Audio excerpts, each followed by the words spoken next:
Hello बच्चों, क्या हाल चाल? सब बढ़िया। तो दोस्तों, आज एक और नई टेस्ट सीरीज के साथ आया हूं यूपी टेट के लिए और बेहतरीन प्रश्नों के साथ। तो आप अपनी तैयारी चेक कीजिए कि आपके कितने प्रश्न सही होते हैं इस टेस्ट सीरीज में। तो आइए दोस्तों, फटाफट शुरुआत करते हैं। क्वेश्चन पहला है, कह रहा है गुजरात में रानी की वाव एक मशहूर क्या चीज है? विश्वविद्यालय है, फूलों की घाटी है, वावड़ी है या मंदिर है? सभी बच्चे फटाफट आंसर करें। क्या है रानी की वाव? क्या है? तो दोस्तों याद रखना, रानी की वाव क्या है? एक वावड़ी है। क्या है दोस्तों? एक बावड़ी है।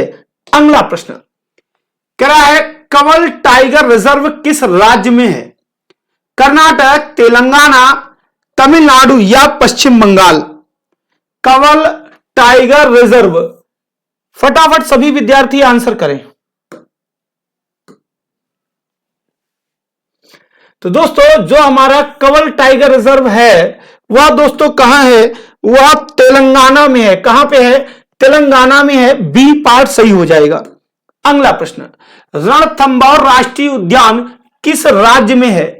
भूमध्य प्रदेश, राजस्थान, गुजरात या छत्तीसगढ़? रणथंभौर राष्ट्रीय उद्यान किस राज्य में है? सभी बच्चे आंसर करें फटाफट।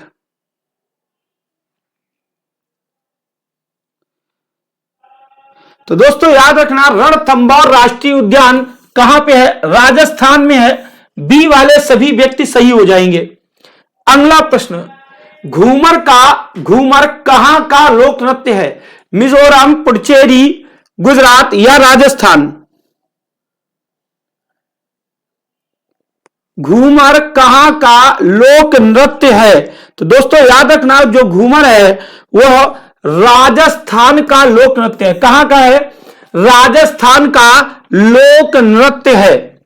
अगला प्रश्न, भारत के सबसे पुराने पहाड़ कौन से हैं? पश्चिमी घाट, सतपुड़ा की पहाड़ियां, अरावली या पूर्वी घाट? भारत के सबसे पुराने पहाड़ कौन से हैं?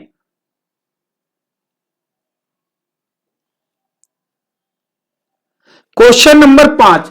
तो दोस्तों जब सबसे पुराने की बात की जाए तो अरावली पर्वत श्रृंखला सबसे पुरानी है, और अगर नवीनतम की बात की जाए तो हिमालय पर्वत श्रृंखला सबसे नवीनतम है। ठीक है, चलिए। कह रहा है घुमरा, देखो वो घूमर था, ये घुमरा है। घुमरा कहां का लोक नृत्य है? उड़ीसा, आंध्र प्रदेश, जम्मू और कश्मीर या महाराष्ट्र? क्वेश्चन बहुत ज्यादा डिफरेंस कम है, बहुत बच्चे कंफ्यूज होते हैं घूमर और घुमरा में। घुमरा कहां का है? घुमरा उड़ीसा का है, ओडिशा का है, जबकि घूमर कहां का है? वह दोस्तों राजस्थान का है। क्लियर है? याद रहेगा। चलिए, क्या चट्टानों को काटकर बनाई गई सबसे पुरानी वास्तुकला पाई जाती है कहां? राजस्थान में, बिहार में, कर्नाटक में या मिजोरम में? चट्टानों को काटकर, तो आप समझ रहे होंगे चट्टानों को काटकर कहां पर शिलालेख सबसे ज्यादा मिले थे? तो दोस्तों कहां मिले थे? बिहार में मिले थे। बिहार में मिले थे सबसे ज्यादा। और बिहार में कहां सबसे ज्यादा? गया में मिले थे। ठीक है ना? बिहार में सबसे ज्यादा वास्तुकला जो है चट्टानों को काटकर बनाई गई थी। अगला क्वेश्चन, इनमें से कौन सी नदी पंजाब राज्य में से होकर नहीं गुजरती है? सतलज, रावी, झेलम, गंगा? तो सतलज, देखिए सतलज तो पंजाब से होकर गुजरती है, रावी भी पंजाब से होकर गुजरती है, झेलम भी पंजाब से होकर गुजरती है। दोस्तों गंगा नहीं गुजरती है, गंगा पंजाब से होकर नहीं गुजरती है। क्लियर है? डी पार्ट आंसर आ जाएगा। अगला प्रश्न, निम्नलिखित में कौन सी रेखा भारत के लगभग आधे हिस्से से होकर गुजरती है? बहुत आसान क्वेश्चन है।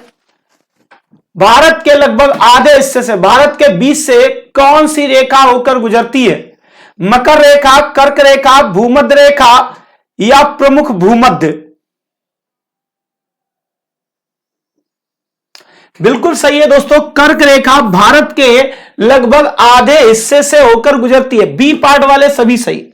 अगला क्वेश्चन, इनमें से कौन सी एक भारतीय भाषा नहीं है? सिंधी, सिख, कन्नड़ या कोंकणी? भारतीय भाषा नहीं है। तो दोस्तों याद रखना, देखिए जो सिख है, यहां पे सिख लिखा होना चाहिए था। जो सिख है वह भारत के सिख लोग हैं, जनजाति है, एक तरीके से जाति है, ठीक है ना, भाषा नहीं है। भाषा उनकी क्या है? भाषा उनकी सिंधी है, ठीक है ना। तो कौन सी उसने कहा भाषा नहीं है, यह जाति है, यह भाषा नहीं है। अगला क्वेश्चन, भागीरथी नदी पर कौन सा बांध बनाया गया है? सरदार सरोवर, थोड़ा हिंदी गड़बड़ है, सरदार सरोवर, श्रीशैल, कोयना या टेहरी? भागीरथी नदी पर कौन सा बांध बनाया गया है? तो दोस्तों भागीरथी नदी पर टेहरी बांध बना है। कौन सा बांध बना है? टेहरी बांध बना है। क्लियर है? चलिए अगला क्वेश्चन, ईटानगर किसकी राजधानी है? उत्तराखंड की, उत्तर प्रदेश की, त्रिपुरा की या अरुणाचल प्रदेश की? फटाफट आंसर करें दोस्तों। ईटानगर किसकी राजधानी है? तो दोस्तों जब भी आप राजधानियों वाला चैप्टर पढ़ते होंगे तो सबसे पहला नाम अरुणाचल प्रदेश रहता है। अरुणाचल प्रदेश की राजधानी दोस्तों क्या है? ईटानगर है। अगला प्रश्न, पेरियार नेशनल पार्क किस पर्वत श्रृंखला में है? बहुत अच्छा क्वेश्चन है। पेरियार नेशनल पार्क, यह आपको बताना है किस पर्वत श्रृंखला में है। अरावली पर्वत श्रृंखला, पर्वतमाला, विंध्य पर्वतमाला, पूर्वी घाट पर्वतमाला या पश्चिमी घाट? पेरियार नेशनल पार्क बिल्कुल सही है मेरे दोस्त। पश्चिमी घाट जो है, पश्चिमी घाट पर्वत श्रृंखला जो है, उसी में पेरियार नेशनल पार्क बना है। अगला प्रश्न, इनमें से कौन सा द्वीप अरब सागर में स्थित है? अंडमान द्वीप, निकोबार द्वीप, लक्षद्वीप या उपरोक्त द्वीप? यानी कि उपरोक्त सभी।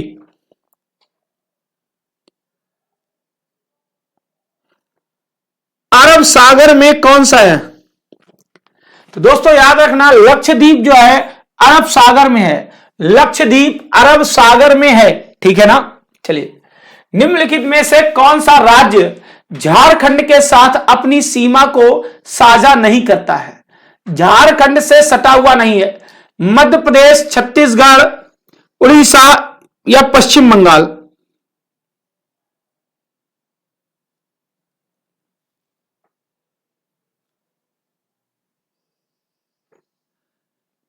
फटाफट आंसर कीजिए। और बच्चे जो है कमेंट बॉक्स में भी आप इसका आंसर लिखेंगे, यह आपके लिए होमवर्क भी है। अगला क्वेश्चन क्या कह रहा है? हम्पी में स्थित स्मारकों का समूह, हम्पी में स्थित स्मारकों का समूह कहां है? कर्नाटक में, मध्य प्रदेश में, राजस्थान में? कर्नाटक दो बार लग गया है। तो आप ये, आपके पास तीन ही विकल्प हैं, आप बताइए कहां है? हम्पी में स्थित स्मारकों का समूह दोस्तों किस राज्य में है? तो यह कर्नाटक में है। किस राज्य में है? यह कर्नाटक में है। चलिए अगले प्रश्न पे आ जाइए। कह रहा है माल्थुसियन सिद्धांत किससे संबंधित है? गरीबी से, रोजगार से, रोगों से या जनसंख्या से? माल्थुसियन सिद्धांत, तो याद रखना दोस्तों, जो माल्थुसियन सिद्धांत है वह जनसंख्या नियंत्रण से संबंधित है। किससे संबंधित है? जनसंख्या नियंत्रण से संबंधित है। अगला प्रश्न कह रहा है फिलोसफिक ज़ूलॉजिक्यू के लेखक कौन है? लैमार्क, डार्विन, अरस्तु या मॉर्गन? फिलोसफिक ज़ूलॉजिक्यू किसने लिखा है? यह पुस्तक किसने लिखी है? तो दोस्तों याद रखना, यह पुस्तक लैमार्क ने लिखी है। किसने लिखी है?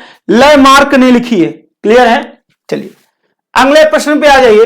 अंतरराष्ट्रीय ओजोन दिवस कब मनाया जाता है? अंतरराष्ट्रीय ओजोन दिवस 5 सितंबर, 16 सितंबर, 11 सितंबर या 20 सितंबर? अंतरराष्ट्रीय ओजोन दिवस दोस्तों याद रखना, अंतरराष्ट्रीय ओजोन दिवस 16 सितंबर को मनाया जाता है। यहां पर आप 15 से 16 मिनट में, 15 से 20 मिनट में आप 30 प्रश्नों को अपना रिवाइज करते हैं, और अगर ये आप 15 से 20 मिनट अगर आप सुबह सुबह निकाल लेते हैं तो आपके लिए बहुत आसान हो जाएगा।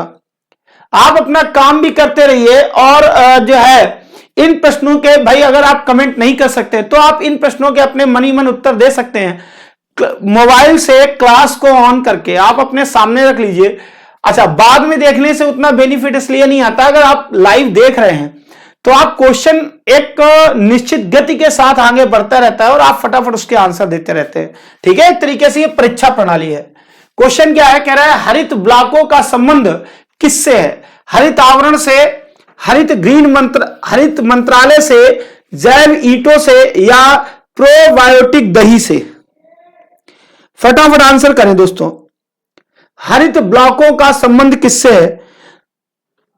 ए पार्ट वाले दोस्तों सभी सही हो जाएंगे। हरित ब्लॉकों का संबंध हरित आवरण से है।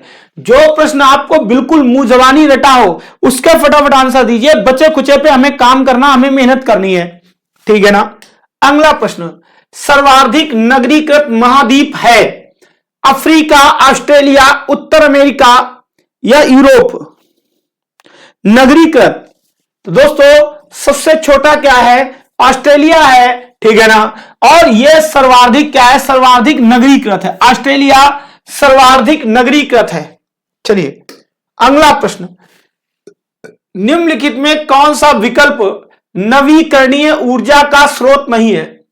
कौन सा विकल्प नवीकरणीय ऊर्जा का स्रोत नहीं है? नवीकरणीय ऊर्जा, सौर, वायु, समुद्र की लहरें या कोयला? ऐसा विकल्प जिसको हम रीयूज नहीं कर सकते हैं तो दोस्तों कोयला हो जाएगा। क्या हो जाएगा? कोयला हो जाएगा, ठीक है। इसको हम रीयूज नहीं कर सकते, नवीकरणीय नहीं है। अगला, निम्नलिखित में से कौन सी नदी सर्वाधिक देशों से होकर बहती है? डन्यूब, गंगा, ब्रह्मपुत्र या राइन? सर्वाधिक राज्यों नहीं बोला, सर्वाधिक देशों से होकर बहती है। तो आंसर दोस्तों सोच समझ के करना। सर्वाधिक देशों से होकर कौन सी नदी बहती है? बिल्कुल सही है दोस्तों, ए हो जाएगा। क्या हो जाएगा? डन्यूब। डन्यूब नदी सर्वाधिक जो है राज्य, सर्वाधिक देशों से होकर बहती है। अगला क्वेश्चन, भारत स्टेज उत्सर्जन मानक किसे संदर्भित करता है? भारत स्टेज इमिशन स्टैंडर्ड किसे संदर्भित करता है? वाहनों से होने वाले प्रदूषक को, औद्योगिक प्रदूषण को, जल प्रदूषण को या मिट्टी प्रदूषण को? तो दोस्तों भारत स्टेज उत्सर्जन मानक वाहनों से होने वाले प्रदूषण को जो है संदर्भित करता है। अगला प्रश्न, इनमें से कौन सुनामी चेतावनी का एक संकेत है? सुनामी चेतावनी का एक संकेत है। तूफानी मौसम, बौछार, समुद्र तट से तुरंत वापस गिरने वाला पानी, अजीब हरकतें करने वाला पालतू जानवर? सुनामी चेतावनी।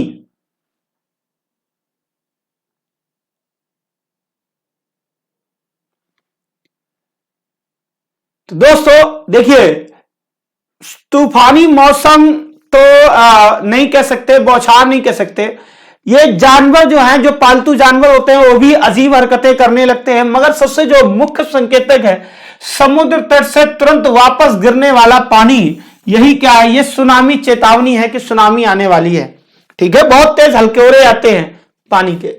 किस देश में कोयले का सर्वोच्च भंडार है? सबसे ज्यादा भंडार किस देश में है? रूस, भारत, चीन या यूएसए? सभी बच्चे आंसर करें।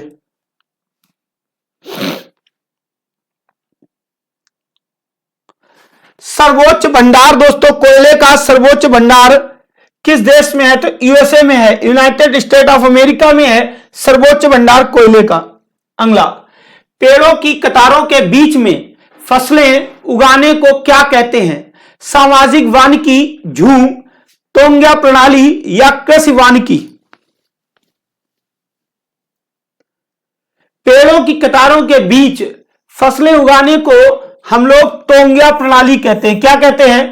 तोंगा प्रणाली कहते हैं। पहले बागवानी करते हैं, फिर बीच में जो जगह बच जाती है उसमें फसलें उगाते हैं। क्लियर है? चलिए अगले प्रश्न पे आ जाइए। ऊर्जा का वह कौन सा स्रोत है जो सबसे कम भूमंडलीय तापमान बढ़ाता है? कोयला, भूतापीय ऊर्जा, प्राकृतिक गैस या पेट्रोलियम? सबसे कम भूमंडलीय तापमान बढ़ाता है भूतापीय ऊर्जा। भूतापीय ऊर्जा। क्लियर है? चलिए अगला क्वेश्चन। गैर पारंपरिक ऊर्जा के संदर्भ में ओटीई का मतलब क्या है? समुद्र ज्वार ऊर्जा, समुद्री ऊष्मीय ऊर्जा, समुद्री ज्वारीय बिजली, अन्य ऊष्मीय ऊर्जा। अगर आपको प्रश्न श्रृंखला बहुत यूनिक लग रही हो, अगर आपको दिल से आंसर देने में, सच्चे सच्चे आंसर देने में कठिनाई महसूस हो रही हो, तो आप इस सीरीज को रेगुलर ज्वाइन करें। आंसर दोस्तों क्या आ जाएगा? समुद्री ऊष्मीय ऊर्जा। बी पार्ट वाले सभी सही हो जाएंगे। अगला प्रश्न। ओजोन की परत वायुमंडल की किस परत में होती है? बहुत साधारण सा क्वेश्चन है। जो ओजोन परत है वह वायुमंडल की किस परत में होती है? लिथोस्फीयर, आयनोस्फीयर, स्ट्रेटोस्फीयर या बायोस्फीयर? सभी बच्चे फटाफट आंसर करें। बिल्कुल सही है दोस्तों। आंसर क्या आ जाएगा? आंसर आ जाएगा स्ट्रेटोस्फीयर। ओजोन की परत वायुमंडल की स्ट्रेटोस्फीयर परत में होती है। तो आज की दोस्तों प्रश्नों की श्रृंखला कैसी लगी जरूर बताइएगा कमेंट बॉक्स में। क्लास को प्लीज शेयर करिए, संख्या थोड़ी सी इंप्रूव करिए। जय हिंद, वंदे मातरम दोस्तों। मिलते हैं फिर कल एक नई क्लास में। Thank you.